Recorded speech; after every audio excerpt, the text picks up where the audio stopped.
bismillaahi raxmaani raxiim salaamullaahi calaykum tacaala wabarakaatuhu dhegeystayaal kusoo dhawaada barnaamijka samawado oo aad ka dhegaysataan warbaahinta radio garowe oon gala hadasha muujadeeda f m 89.5 megaartis akhyaaray barnaamijka toddobaadkan waxaan kusoo qaadanay ama markaasi aan uga hadlaynaa fatahaad ballaaran ayaa saameysay 100,000 oo Soomaali ah waxaana socda gurmad lagu caawinayo dhibanayaasha hase ahaatee al-shabaab wax doora kuma laha gurmadka mana ka qayb qaadan iyagoo xitaa aan muujin wax dareen ah intaasi waxaa dheer in meelaha qaar ay iyagu ku fureen biyaha webiga sidoo kalena ka hor istaageen gargaarkii caawimada ahaa haddaba sidee kooxdani ku sheeganaysaa islaamnimo iyagoo sidaasi u dhaqmaya oo aanan haba yaraatee u naxayn bulshada Soomaaliyeed mawduucaas ayaan dhegeystayaal barnaamijka inta uu socdo ku falanqayn doonaa barnaamijka waxaa falcelin markaasi nagula wadaagi kartaa emailka ah info@samawade.so ama sidoo kale waxaa text message ahaan noogu soo diri kartaa lambarka ah 664 inta uu barnaamijku socdo waxaa markaasi naga soo wici kartaa lambarada kale ah 8462 eber 7 8462 eber 8 8462 eber 9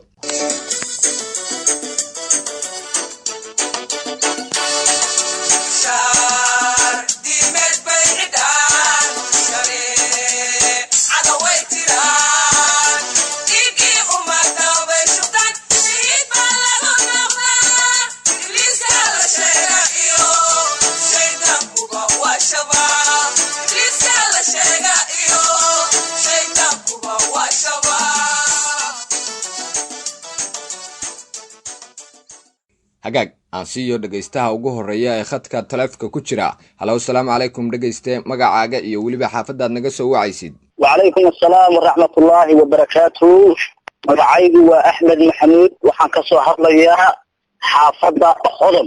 Axmed oo barnaamijka samawada waa la socotay aad iyo aad waayahay waa guda galaynaa magaalada Beledweyne ee xarunta gobolka Hiiraan waxaa ka socda markaasi gurmad kala duwan oo ay gaarsiinayaan dadka Soomaaliyeed dunida meel kasta ay ka joogaan waxaa jira ururka nabadiidka ah ee al-shabaab waxay isku hirtaa ku sameysay gurmadkii loo gudbinayay walaalaha Soomaaliyeed ee markaasi ku soo barakacay ama ka soo barakacay fatahaada webiga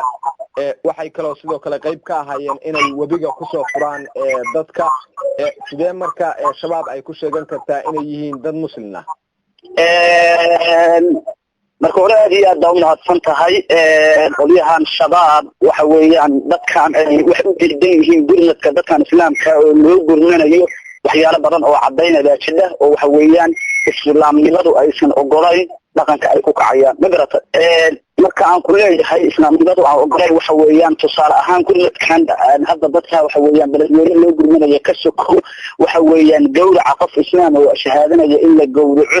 asbaab bay u tahay islaamnimada waa sheeganayaan isna anfacayso dadka waa dad gaajaysan islaamnimada waxa lagu yaqaanaa naxariis iyo galkacayl inuu dadku isku baro ma garata waa gartay marka wax allaala iyo wixii islaam waxa weeyaan sheeganaya oo waxa weeyaan dad islaam ah waxa weeyaan khalad bay ka aamineen rijaalayihiin bay caqiidadooda asaasa kowde waa gartay Soomaaliya cadow bay yihiin cadowga maanta Soomaali kaliya leedahay waxa weeyaan waa qaliyahaas kowde waa gartay marka hadee waxa weeyaan awalba awooddeena iyo kartideena waxa weeyaan mar Allah ay soo xilbadaan aan kula dagaalami jirnay hadana waxa weeyaan dawladda Soomaaliya waxa weeyaan waa in ay awood ku marisaa waxa weeyaan qoliyahaas oo ay gaarsiisa dadka nafta hayso wadiga ku soo fatahay waa gartay dadku ay fatahaadu markaasi ay saameysay oo kor u dhaafayo ilaa 50,000 oo qof oo ka soo barakacay deegaanada markaasi fatahaadu ay ku dhifatay waxaa jira dad markaasi gurmad u wada oo baabuurta ka baxaysa koonfurta oo kale deegaano waxaa jira koonfurta ay farakutiriso oo markaasi shabaabku ay ku dhumaalaysto waxay wadooyinka u galayaan baabuurtii dadkaasi gurmadka iyo alaabta loogu talagalay in walaalaha Soomaaliyeed la gaarsiiyo in ay markaasi ka hor istaagaan sidee dadkaasi markaasi wax looga qaban karaa ama looga hortagi karaa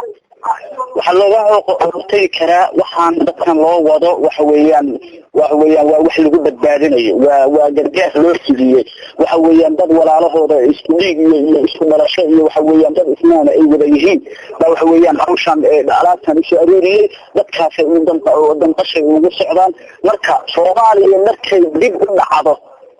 waa loo dagaalamayaa sidii ay kor u kacdo wixii hor istaaga waa la marayaa dadka islaamka oo shahaadanaya dawladka loo fidinayo iyo badbaadada wixii hor istaaga waxa weeyaan qabaanigu in la maraba waayo waxa weeyaan dadkan awalba dagaal baan kula jirnay xoolaha iyagana haddaan ilaashado waa in geesh la raacshado ciidan la'aan alaabtan yaan wadada la maray waa gartay adiga ma kula tahay qof masaakiina oo markaasi muslim ah waxyaabo loogu talagalay in noloshiisa lagu badbaadiyo inuu qof kale muslim uu ka hor istaagi karo لا كراهية عذاب وعذاب وحويان ذكر الإسلام كأيه وحتى الموتى أرادتان الأرورين خاشكا يبدال كاللو جيت بنفسه تقول البادين يجا نوجا حاجة حطيتها يجوا نوجا دوين أرادتان وحلايا كان مالك الشيء ما قرأت يجوا نوجا دوين الحالة ده سوى الشيء كل مركز دكاس حالة مركز دكاس في وضد وحويان حالة ده كسبان أنا الوضع كسب فتحمل دكان دمانية دكان وحويان وضع صوت وري عم تدوري وحويان يمكتودي واي وحصل دم وحويان ده وضد إسلامه ضد إسلامه أنا لما كان قوة الجورعان يقوى المشيكل لك اللدعان وحويان دكتور حالة ضد أي نقطة كل مركز وحويان عيدا لفعشان دولة الصومالية waxaan ka codsanayaa ciidan in la raacsho waxa la raayo wixii dadka islaamka laga soo qaaday walaalahood ugu tala galeen waa in aad looga taxadara wadamaristaas waxa weeyaan jidka loo istaagay waa gartay ciidamada xooga ee dalka Soomaaliya qayb kamid ah deegaanada markaasi ay ku sugnaayeen shabaab waa ay la wareegeen oo iyaga ayaa hadda ku sugan deegaanadaasi oo amnigooda si buuxa gacanta ugu dhigay qayb kamid ah koonfurta oo deegaano kala ku tirsan markaasi ay shabaabku ku sugan yihiin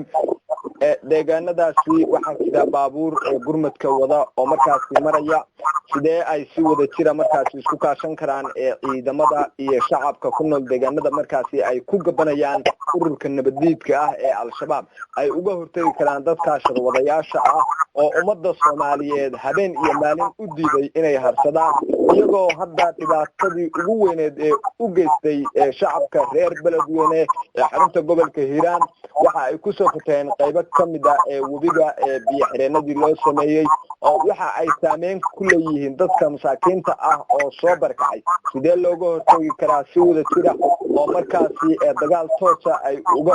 wada galayaan ciidamada iyo shacabka oo iskaashanaya aad iyo aad baan u mahadsantahay waxay uga hortagi karaan maanta waxa weeyaan dunida ilaahay waa noo fududeeyey waa la soo xiriiraa qofku waxa weeyaan dalka dal isagoo jooga wada xiriirayaan dadku ma garatay marka dawladda Soomaaliya waxa weeyaan waajib waxa ka saaran afarta jiho waxa weeyaan beledweyne waxa weeyaan dadkaas waxyeeladooda afartooda jiho wixii looga soo wado waxa weeyaan in xiriir ay la samaysaa ciidanka dawladda Soomaaliya oo waxa weeyaan ay ka hormarnaa weliba ayagu waa inay gadaaleeyaan sababtoo ah wadadoo nadiif ah loogu talagalay alaabtan la mariyo ma garatay marka waxa weeyaan iyagu marakan hadee meel haday qabsadaan waa la isku diyaarinay garka laakiin dadkan waxa loo socdaa naf badbaado dadna la badbaadinaya wax walba waa in laga hormariyaa marka dawladda Soomaaliya hadda ciidankoodu intuu yahay waa in la tadaba jibaara waxa weeyaan caalamkana waxa weeyaan waa la isku gargaarayo caalamkana waxa weeyaan in gargaar la weydiistaa weliba gargaarkaas dadku cunto iyo wixii dhammaan ama dadka iyaga annagaas ku filan laakiin ciidan hadday tahay iyo hubiga waxa weeyaan hawsha waa inay nagala qayb qaataan caalamku waa in fariintaasna dawladda Soomaaliyeed ay saaran tahay hawshaasna iyaga u taala wadadaas inay nadiifisana waa waajib saaran weeye si waxa weeye hantida loo mariyo dadka masaakiinta loo gaarsiiyo waa gartay ciidamada xooga ee dalka Soomaaliya waxa ay markaasi taaniyadoodii cuntadoodii ama markaasi raashinkii soo gaari jiray ay garowsadeen inay gaarsiiyaan walaalahooda ku dhibaataysan koonfurta ama meelaha markaasi fatahaada wabiga uu ka dhacay iyagoo ka danqaday ama ka dhibiyay dhibaatada dadka Soomaaliyeed haysta marka sidee baa wax looga qaban karaa in markaasi dadkaasi macaawino ama gurmad la gaarsiiyo dadkaas gurmad Soomaali waxa weeyaan waa dad islaamnimadu isku dardanayso waa dad waxa weeyaan shahaadadu isku keenayso waa dad waxa weeyaan Soomaali hadii la yahay meel walba ay ka kala yimaadaan isku damqasho wax la dhaho jirta dadka walaalaheena oo waxa weeyaan masiibada ku habsatay waxa weeyaan naftooda maanta badbaado u baahan tahay waa in waxa weeyaan gurmadkooda hadii ay tahay wada maris iyo hadii ay tahay isku kicisna maanta xaaladda galbeedna haysata qofkii intuu maqlo ama arko ka aamusana waxa weeyaan ilama aha dhig Soomaaliyeed inuu leeyahay ilama aha damqasho islaamnimeed inuu leeyahay ilama aha waxa weeyaan Soomaali baan aha intuu meel taga inuu sheegto sababtoo ah Soomaali calaamada lagu yaqaan waa isku damqasho iyo isku heelin ma garatay marka arrinkaas hadda intii gurmadka samaysana aad iyo aad bay mahadsan yihiin meeshay ka soo qaadaan wax khayr Allah ugu bedelo inta kale hadda waxa weeyaan aan bixina waxa waajib ka saaran yahay dad wali buuraha saaran xaaladda in wali la wado meel walbana waxa weeyaan looga istaago waa gartay bulshada ku dhageysanaysa ugu dambeyntii maxaad ugu baaqi lahayd waxaan ugu baaqayaa adduunka maanta wax walba waa jiraan laba filayn dadkan ururkan waxa weeyaan cadaantaayo waxa weeyaan ummadda iska laynaysa lama filayn waxa weeyaan quud ila horta inaysan afxaan lahayn jiir bila aadan ku beernayn iyo inaysan dad islaam aan lagu sheegay waxyaalo badan baa Soomaalida wacad iyo wixii dad islaam ah fikrada marka waxa weeyaan dadkaas Allah naga qabto anaga wixii dadaalkeega waxa weeyaan Soomaali ha isku soo gudmato ha gaarsiiso waxa weeyaan waa urur Soomaalina hadii la dhahana waxa weeyaan maanta meel walba ku noolyihiin ilaahay naga qabto dadaal la sameeyo intii u kacdayna waxa weeyaan hadii awood kale jirta ay wax ugu qabtaana xasii wadan kuwaan u kicina waxa weeyaan oo jeedan walaalihi maanta marba ka noqonaysa duuku hadda waxa weeyaan waa galida waxa weeyaan qoray ku habsanaysa ma garata marka hadii Allah idno hala isku danqado hana loo istaago dadka walaalaheena ilaahay badbaadiyo wixii hor istaagana ilaahay ka qabto wixii loo wada dhageystaha khadka telefoon ku jira ayaan siinayaa halo assalaamu calaykum dhageyste magacaaga iyo waliba xaafadaad naga soo wacaysin وعليكم السلام ورحمة الله وبركاته يا حافظة أنت وداع مقاعي ومحمد حسن صارح محمد برامج كسموده ولا سعودي aad iyo aad baan ula socday barnaamijku waa ku taganay markastana waan la socdaa waayahay waa guda galaynaa sidee loo caawin karaa dadka fatahaadu ay saamaysay aad iyo aad baa umahadsan tahay dadka fatahaadu saamaysay waxaa loo caawin karaa maadaama meel haddii ay wax ka dhacaan ama ay roobab ka dhacaan iskaada ka dhacaan badanaa dadku waxay u baahan yihiin ama sida hadda beledweyne ka dhacdo oo kale beledweyne wadiga dadkii wabiyiba kusoo furmay meelo ay degaan ma haystaan hooyo ay degaan ma haystaan xaaladdu waa ku xun tahay marka waxa awalan wax laga bilaabaya horta dadku waa inay la siiyo meel ay degaan waxa ku xigoo kale loo caawin karaa in dadka cunooyin la siiyo ayrokotoro wax lagu siiyo biyo xireenno loo sameeyo inta dadku waa kala daran yahay inta liidata lagu hormaro sababtoo ah dadka qayb waxa jira meelo iska roog jira biyo ku haftay qaybtoodna ay ku dhinteen marka masuuliyaadka waxa looga baahan in wax loogu qaybiyo sidee dadku ay u kala liitaan oo aan de musuqmaasuq iyo waxba aan lahayn oo qaawinta dadku meel kasta waa laga socday bal iyo dibadda dadkaas waxaa loogu talagalay aad iyo aad sida ay ugu habboon yihiin loo siiyey dadku sida ay u kala geeyaan waa gartay waa maxay sababta al-shabaab ay ku sheeganayso inay yihiin dad muslimiin ah iyagoo dadka ku furay webiga Shabeelle waxa ay diideen in markaasi dadku ay soo gaaraan wax mucaawimo ah qayb kamaysan qaadan gurmadkii kala duwanaa ee markaasi ay fidinaysay dawladda federaalka Soomaaliya dhammaan shacabka Soomaaliyeed dunida meel kasta oo ay ka joogaan maxay tahay marka sababta al-shabaab ay ku sheeganayso inay markaa yihiin dad muslimiin ah aad iyo aad baa umahadsan tahay sababti al-shabaab waqti bili-aadan dadku wax islaam maaha dadka islaamnimada iyo asxaabnimada ay kala yihiin sababtoo ah islaamku qofka islaamka waa de dadku caawiya nimankaan arkaysna dadka ay la gooyaan waa laaya waa oga sababa wixii ka dhacay haddana de ummadda iyagu waxay u nool yihiin inay ummadda Soomaaliyeed ama ummadda muslimka ay gumaadaan waa dad aan ugu sheegi karin islaam ma garatay marka xaaladda al-shabaab looga hortagi karo waxa weeye al-shabaab ciidamada dalka jooga 1 day 2 days ama 1 month ku soo afari karaan marka intii ooyo baa lagu cunayaa ma garatay taas ay tahayna de haddan wali waxay ugu soo furayaan dadka waa dad nacayb iyo xaasnimo ay ka tahay oo ay islaamnimo ay sheeganayaan majida meesa nimankaani islaamnimo sababta islaamku waa kuwa dadka caawin jiray dadka u gargaari jiray dadka u naseexayn jiray ma garatay marka nimankan waxay u noolyihiin ulugulaya uma baabiina una dhibaatayn lahaayeen waa gartay sidee dadku ay uga hortegi karaan ururka nabadiidka ah oo markaasi gumaadka ku sameynaya shacabka Soomaaliyeed oo aan markaasi waxba galabsan iyagoo maca hadda ka hortaagan qaybo kamida gobolada koonfurta macawnadii lugta ahaa oo markaasi dadka walaalahooda ay u soo dhiibayeen dadkaasi sidee dadku ay uga hortegi karaan ururka al-shabaab ay markaasi dagaal ula gali lahaayeen ururka al-shabaab waxaa looga hortegi karaa iyadoo meel kasta al-shabaab waa dad kooban waa urur kooban dawladuna de waa maalin kasta 6 kun oo ciidana turkigu tababaraa kuwa ay xarano lagu tababaro waa jira ma garatay al-shabaab waxaa looga hortegi karaa one day baa lagu soo afari karaa ama hortagooda lagu soo baabiin karaa NGO-ga waa NGO socda waxaana dawladda federaalku ay raali in dadka Soomaaliyeed ama la dhibaateeyo sababta al-shabaab meesha ay joogto ciidanku waa tegi karaan ciidanka iyo dawladda xoog badan ciidanka dalka xooga Soomaaliya marka waxaa looga hortagi karaa nimanka iyagoo si Soomaaliya wax kuma gacmood wax loo gooyaa shacabka iyo dawladda shacabka la soo hama qabto muhiimadda caqabadaha inay taas ka tahay muhiim baan filaya dawladda kaliya ay tahay marka haddii ay dadka shacabka iyo dawladda isku tuuban yihiin al-shabaab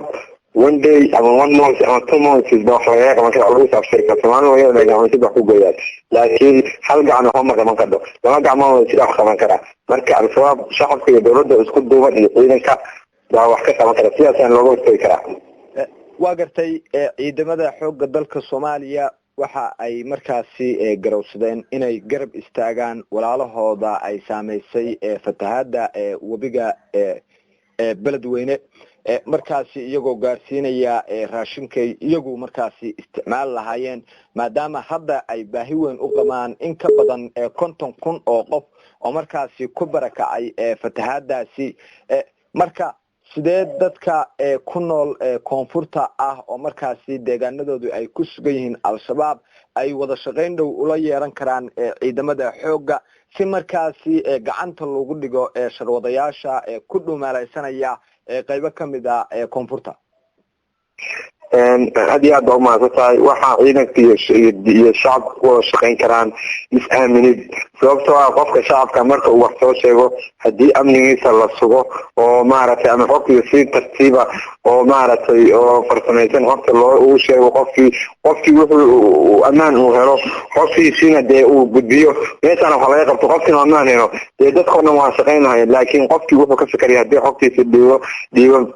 in hadda xogtiisa banaanka tagto isagoo noloshiisa khatar gasho qof walba waxa uu kuleeyahay marka aad daawatay TV ama aad la warayso dadka koonfurta waxa kuleeyahay haddii aan sheego aniga ama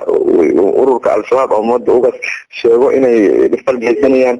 aniga muuniisa ahaan aniga yaa amnigayga sugaya marka dawladdu waxaa loo baahan yahay qofka ay fogto ka rabto ama shacabka inay u ballan qaado in ay sugto amnigooda xogta ay sheegtana sida ugu dhaqsiyaha badan ama ugu habboon wax looga qabto markaas shacabku waxay helayaan kalsooni badan ciidankuna waxay helayaan xogag badan marka shacabka iyo ciidanku waxay si dhaba u wada shaqayn karaan marka ay timaado kalsooni dhaba iyo is-aamin dhaba ugu dambeyntii bulshada ku dhageysanaysa maxaad ugu baaqi lahayd bulshada dhageysanaysa waxaan ugu baaqi lahaa inay ka shaqeeyaan horumarka ummadda Soomaaliyeed nabadgelyada ummadda Soomaaliyeed caawinta dadka islaamka ciidanka xoogga dalka Soomaaliyeed la shaqeeyo meel kasta ay joogaan ummadda Soomaaliyeed waa mid Soomaalida wayada dhaga gacmaha wax ku gooyaan dee hal israaco Soomaalida qofka bilaadanka qulubta waxa ku jira iyo laga saaro qabiilka iyo qurunka nimankaas sidii horumar iyo maaragtay looga guuleysan lahaa insha Allah bilaha falankeeda hala galo haatanna balaan eegoo dhankaasi afriin qoraaleed ka dhagaystahani waxa uu yidhi salaamu calaykum magacaygu waa anas oo jooga buu yidhi xaafadda 1 Agosto haddii aan u gudagalo mawduuca barnaamijka wuxuu yidhaahday waxaan anigu qabaa in shacabka Soomaaliyeed ee markaasi ku dhibaataysan magaalada beledweyne in mucaawino degdeg ah ay la gaarsiiyo waxa uu yidhi shacabka Soomaaliyeed iyagoo isku duuban ayay gaarsiiyeen walaalahooda reer beledweyne gurmad aan loo kala harin shabaab awalba ummadda dhibaatay ku haysay waxaan shacabka ugu baaqayaa koonfurta buu yidhi in ay ciidamada dowladda la shaqeeyaan sida ay u garab istaageen ay u soo sheegaan shabaab meelaha ay ku dhuumaalaysanayso. aad baad dhegaysta u mahadsan tahay. dhegaystahani waxa uu yidhi asalaamu calaykum, magacaygu waa Siciid, aad baan idiin salaamayaa daadiyayaasha barnaamijka, waan kaa qaadnay ayaan leeyahay dhegayste. wuxuu yidhi haddii aan ra'yigayga dhiibto, shabaab awalba ummadda waxay ku haysay buu yidhaahday dhibaato, haddase waxaa la isdhihi karaa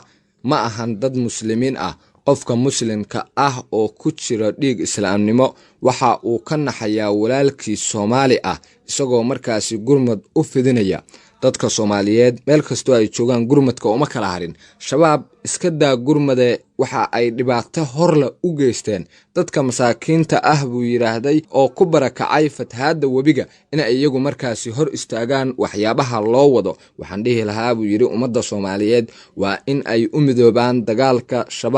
shabaab buu yiraahday. hadda meelaha ay ku sugan yihiin waa meelo fara ku tuleysa. dowladda waxaan ku amaanayaa si dadkaasi walaalahooda ay u garab taagan tahay. shacabku waa inay shabaab meel uga soo horjeestaan. aad baad u mahadsan tahay dhegaysta aragtidaada, waan soo dhaweynaynaa. dhegaystaani kale waxa uu yidhi asalaamu calaykum, magacaygu waa Cabdullaahi oo jooga buu yiraahday xaafadda Israac Garowe. run ahaantii buu yiri haddii aan u guda galo mowduuca barnaamijka looga hadlayo, shacabku waa inay ka digtoonaadaan dhagarta ay maleegaysa buu yiraahday shabaab waxa ay dhibaato badan ku haysaa ummadda Soomaaliyeed oo aan waxba galabsan. waxaan isdhihi karaa buu yiraahday in ay webiga biyaha soo furan shaki kuma jiro oo ay shacabka dhibaato u geysteen. shabaab qofka ku jira oo Soomaaliga ah oo dhiig muslim ku jira waxaan ugu baaqi lahaa inuu dowladda isku soo dhiibo. nimankaas naxariis darayaasha ah oo arxan darayaasha ah waa in ay iskaga soo haraan. shacabka waxaan ugu baaqayaa buu yiraahday in ay ciidamadooda la shaqeeyaan oo ay soo gudbiyaan informationka ku saabsan shabaab si markaas looga cajaro dhibaatada ay u geysteen shacabka reer Beledweyne. aad baad dhegaysta u mahadsan tahay sida fikirkaaga aan noola wadaagtay. dhagaystahani waxa uu yiri magacaygu waa Cabdinadiif oo jooga buu yiraahday xaafadda 1 Agosto. barnaamijka samawada waan soo dhaweynayaa buu yiraahday. waxaan isdhihi karaa buu yiri haddii aan aragtideeda dhiibto looma kala harin walaalaha reer Beledweyne gurmadka la gaarsiiyey. haddii aan ahaan lahayn buu yiraahday shacabka reer Garowe iyo haddii ay ahaan lahaayeen shacabka Soomaaliyeed waa isku mid buu yiri. Garowe waa la socoteen gurmadkii ka socday oo la gaarsiiyey walaalaha reer Beledweyne. waxaan ku amaanayaa shacabka reer Puntland iyo guud ahaan ummadda Soomaaliyeed inay sidaasi u garab istaagaan walaalahooda markasta dhiban. reer Puntland waa lagu yaqaanay buu yiraahday inay garab siiyaan walaalaha Soomaaliyeed. waxaan dhihi lahaa buu yiri tan ururka argagixisada ah, argagixisadu awalba asxaan kama sugeen, dagaal baa naga dhaxeeyay, haddana dagaalkoodii waa sii laba jibaareen, iyagaa nafla caariya oo meel ay galaan bay la'yihiin buu yiri. waxaan qabaa buu yiraahday in dowladda federaalka Soomaaliya iyo ciidamada xoogga dalka oo kaashanaya shacabkooda in ay meel kasta oo ay ku jiraan shabaab ay ka soo saaraan si markaasi dalku u noqdo dal nabad ah oo la isku gudbo. deegaano fara ku tiris ah ayay hadda ku jiraan buu yiraahday oo wuxuu yiraahday wax waa laga qaban karaa. inta badan se ciidamada xoogga dalka ayaa gacanta ku haya. aad ba dhagaysta u mahadsan tahay. qaybihii dambe ee khadadka taleefanka ayaan soo gaarnay. dhagaystaha khadka taleefon ku jira ayaan siinayaa. halow salaamu calaykum dhagayste, magacaaga iyo weliba xaafadaad naga soo wacaysid. عليكم السلام ورحمة الله وبركاته. مقعي محمد محمد صادق حافظ كل واقع. dhagaysta waa la socotay barnaamijka samawada. هذا وين waayahay waa guda galaynaa magaalada Beledweyne ee xarunta gobolka Hiiraan. waxaa markaasi shacabkii ka barakacay fatahaada webiga loo sameynayaa gurmad kala duwan, iyagoo markaasi gurmadkaasi ay sameynayaan shacabka Soomaaliyeed oo dal iyo dibadba ku sugan. ururka al-shabaab waxa ay hor istaageen markaasi gurmadkii ama kaalmadii dadka Soomaaliyeed markaasi la rabay in la gaarsiiyo. sidee marka shabaab ay ku sheegan karaan inay yihiin dad muslim ah? maanta anigu ma garanayo shabaab maanta wada ay ku sheegan karaan inay islaam yihiin ama muslimiin yihiin ama u dagaaltamayaan diinta islaamka si loogu dhaqmo. sababta ilaahay wuxuu yidhi markay dhibaato dhacdo isu gurmaya. gaal iyo islaamba naxariistuna labay u kala baxdaa, naxariis guud iyo naxariis gaar. ilaahay ummadiisa u naxariista, wuxuu yidhi ilaahay ayni naxariista isku naxariista. marka maanta anuu garanayaa shakhsi ahaan haddaan ka hadlo al-shabaab sababaha isku hor istaageen u hor istaageen gurmadka loo wadayay dadka masaakiinta ee ku talaalaysan kuna dayacan wigina ku fatahmay marka ma garan karo runaantii meel islaamnimo ku sheeganayaan. waa gartay gurmadkaasi ay dadku Soomaaliyeed ay sameynayaan waxa uu ka socdaa qaybo kamid ah gudaha dalka Soomaaliya ama markaasi qaybo kamid ah maamul goboleedada iyagoo shacabku ka dhidiyay dhibaatada soo gaaray walaalahooda reer beledweyne gurmadka ka sokow ciidamada dawladda iyaguna sidoo kale waxa ay dadkaasi gaarsiiyeen raashin markaasi ay saaniyadii ay lahaayeen ay bilaha ay u qaadan jireen oo ayagu quudan jireen iyagoo ka dhidiyay dhibaatadooda walaalaha Soomaaliyeed oo markaasi ka barakacay fatahaada ama ku soo barakacay fatahaada wabiga 50,000 oo qof ayay kor u dhaafayaan qaybo kamid ah wabiga waxa biyahoodii soo furay ama markaasi biyo xireenadii ka qaaday ururka al-shabaab haddaba sidee shacabka iyo ciidamada xoogga dalka iyagoo si wada jir ah ay uga hortagi karaan ururka nabadeedka ah oo ku dhumaalaysanaya qaybo kamid ah gudaha dalka Soomaaliya. horta runtii ciidanku waxay sameeyeen waa mid looga baahnaa dalkuna wuxuu wax ku yahay waa ciidankiisii runtii shacabka ciidanku haday gacanta isqabsadaan oo ay wada shaqeeyaan al-shabaab waa dad yar oo aad u tiro yar cadow ah oo wax gacanta lagu dhigi karo waxayna ku xiran tahay shacabka iyo askarta kalsoonida isku qabto sababta haddii shacabka ay arkaan al-shabaab nina ama ka tirsan oo ciidanka loo gudbiyo wuxuu ka baqayaa in la dilo marka shacab ciidanka waxaan ku talinayaa in amniga shacabka ay sugaan shacabkuna waxay ay arkaan inay ciidanka la socodsiiyaan si amniga u sugmo dadkana ay iskaga qabtaan dadkan fikirkiisa ay dhiiranayaan. waa gashay sidee baad u malaynaysaa in markaasi loo sii wadi karo gurmadka la gaarsiinayo walaalaha Soomaaliyeed ku dhaqan magaalada beledweyne ama qaybaha kamid ah gudaha dalka Soomaaliya ay markaasi saameysay fatahaada iyagoo qaybo kamid ah koonfurta waliba deegaano fara ku tiris ah ay gacanta ku hayaan markaasi al-shabaab oo waliba markaasi si dhumaaleysiya deegaanadaasi u joogaan sidee bay isku hortaagi karaan waxyaabaha loo wado dadkaasi ma kula tahay qof muslim inuu dul istaagayo ama hor istaagayo isbaaro u dhiganayo qof walaalkiisa oo Soomaali ah oo misna muslim ah waxay dad kale u soo dhiibeen maahantii islaamnimo ma taasna wax qalbigu ka danqanayo mana ahan wax lagu arki jiray dhaqankeena iyo diinteena aan garanaya soo maanta meel diinka haysan ama meel lagu yiri shacabka hadlayo shacabku waxay u baahan yihiin dhiirigelin gurmadkana uu sii socon doonaa walaalahana wax uu qaban doonaa cid hor istaagay ka dhan ma jidho inaa caawino walaalahan cid naga hor istaagay ma jidho waana caawin doonaa haddii Ilaahay yiraahdo.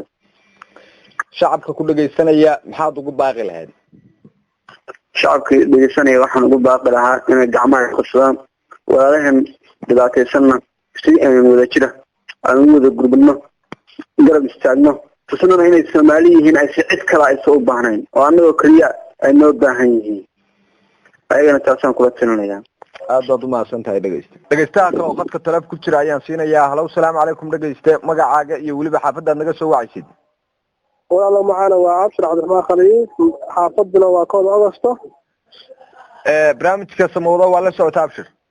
walaalo macana si fiican baa la socotaa samawada waa gartay waa guda galaynaa barnaamijka magaalada beledweyne ee xarunta gobolka Hiiraan waxaa ka barakacay in ka badan 50,000 oo qoys oo markaasi ay saameysay fatahaada wabiga waxaa jira gurmad kala duwan oo uga socda qaybaha kala duwan gudaha dalka hadii ay ahaan lahayd dibadda iyo gudaha dalka shabaab waxay hor istaageen mucaawinadii loo waday ama gargaarkii la gaarsiin lahaa walaalaha Soomaaliyeed fatahaadaasi ay saameysay sidee marka shabaab ay ku sheegan karaan inay yihiin dad muslim ah? walaalo macana sida afka hada nimankan la yiraahdo shabaab ama khawaarijtan waxay geysteen waxyaalo badan ma gartay marka waa niman darxamayaal oo shacabka Soomaaliyeed ardayda la imadan waxaan ugu waxay geysteen shamow iyo soobe qanadaha intaas shacabka leeyahay inay hor istaagaan macaamilo ama deeq loo wado kale waa u fududahay waa gartay sidee marka si wada jira looga hortagi karaa nimankaasi sharwadayaasha ah ee al-shabaab oo hadda ku dhuumaalaysanaya qaybo kamid ah gudaha koonfurta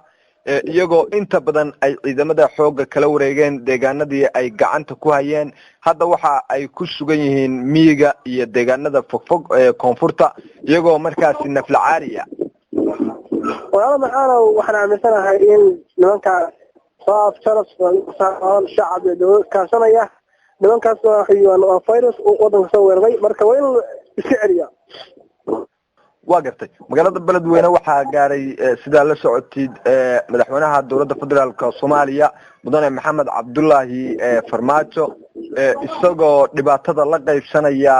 ummadda Soomaaliyeed ku barakacay ama markaas ka barakacay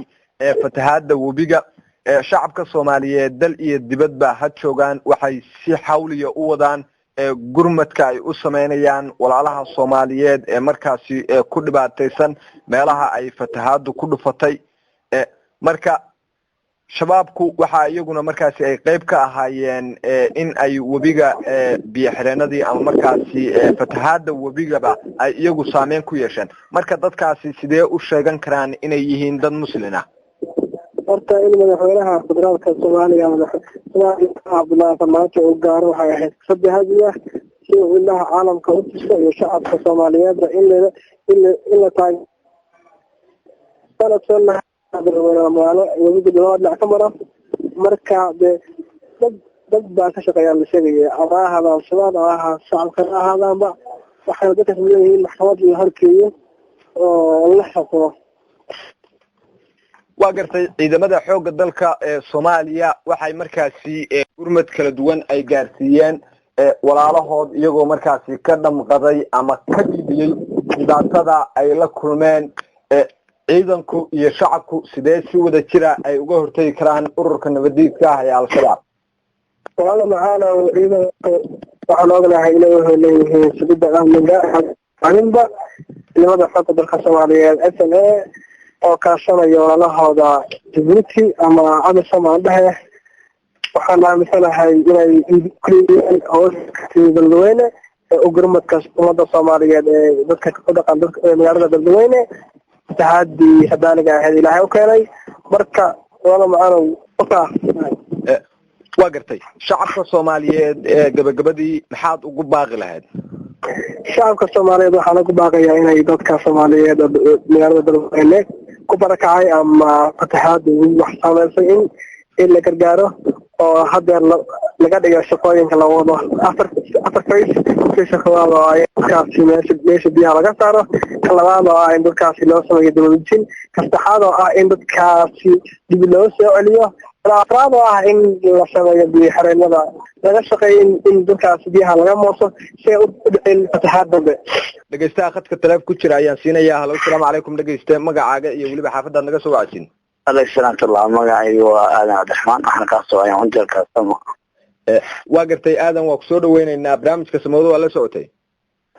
fiican waa gartay magaalada Beledweyne ee xarunta gobolka Hiiraan waxa markaasi dadku Soomaaliyeed ay sameynayeen gurmad kala duwan oo loo sameeyay dadkii ka barakacay ama markaas ku barakacay fatahaada webiga iyagoo dadku markaasi kor u dhaafay 50,000 oo qof waxaa jira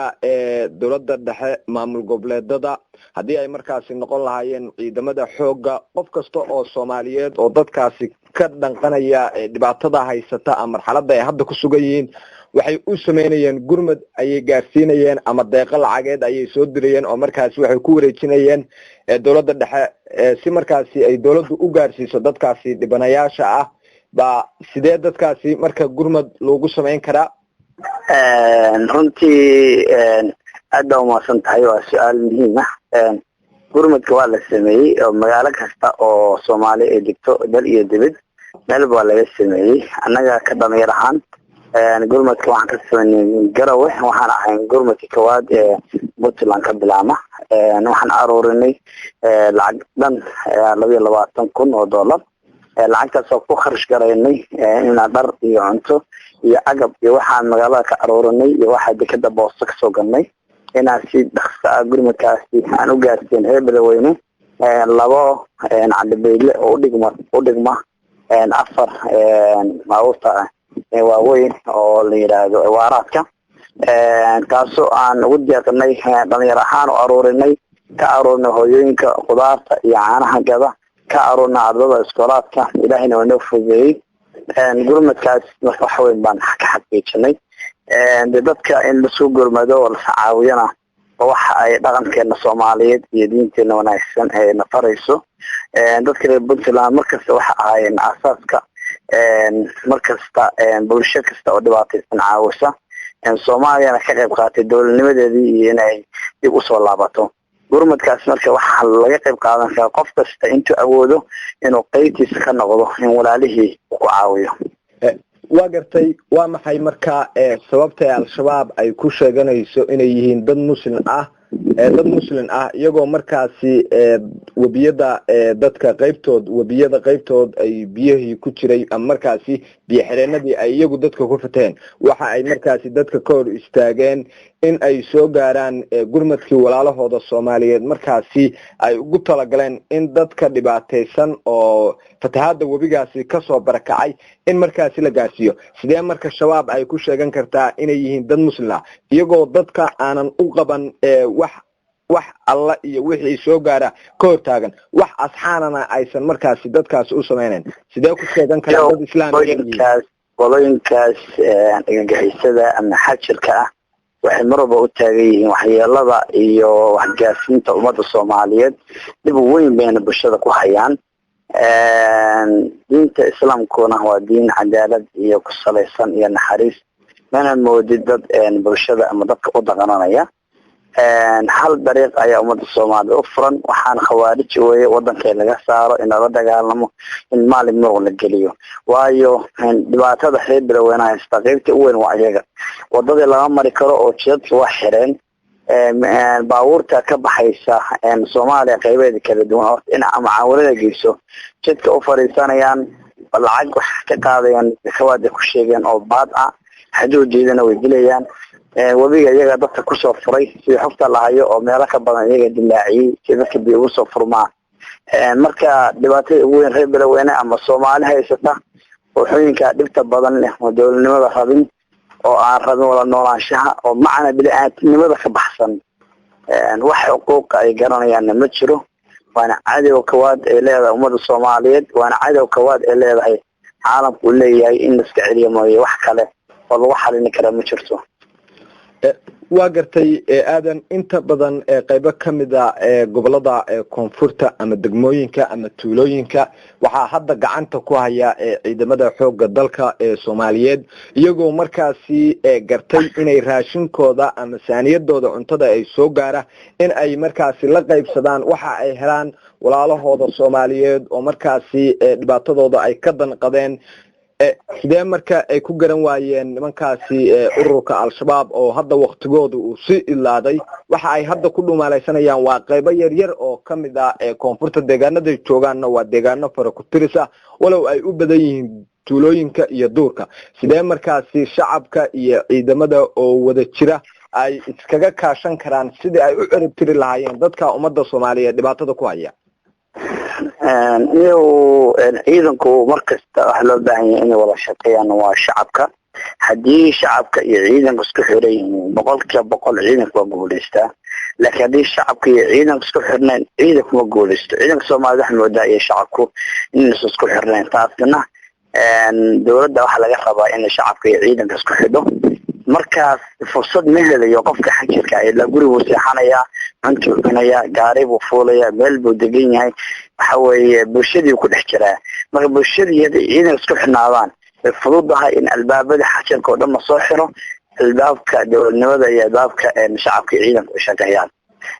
ciidanku uu dadaalay oo hadda muuqaalada qaybta daan waxaa arkaysaa ciidanka Soomaaliya ama xoogga dalka Soomaaliyeed ama ciidanka dowladda Puntland hadda wadeeqan aruureen Puntland qayb kamid ah oo raashin ay bixinayeen oo nagu dhiirigelinayeen ciidanka Soomaaliyeed waa aragnay muuqaalo laga soo duubay iyagoo Beledweyne raashin u daabulaya oo siinaya marka ciidanku uu fiican yahay moralkiisana waa fiican yahay laakiin waxa la rabaa in la xoojiyo ciidanka iyo shacabku isdhexgalaan oo isku yeeshaan si uga guuleystaan xajirka nidaamka dowladnimada u adkaado. waa gartay shabaab waxa ay sheegataa inay yihiin dad muslimiina ama markaasi u dagaalamaya diinta islaamka markaasi sidee iyagu ay hadda ku sheegan karaan inay yihiin dad muslim ah iyagoo markaasi dhibaateynaya dad iyaguba soo barakacay oo magaalooyinka ay ku noolaayeen hadda ka jooga baadiyo oo markaasi aanan haysan waxay baad iyo markaasi berigaba ay ku joogaan sidee dadkaasi ay ku sheegan karaan inay yihiin dad islaam ah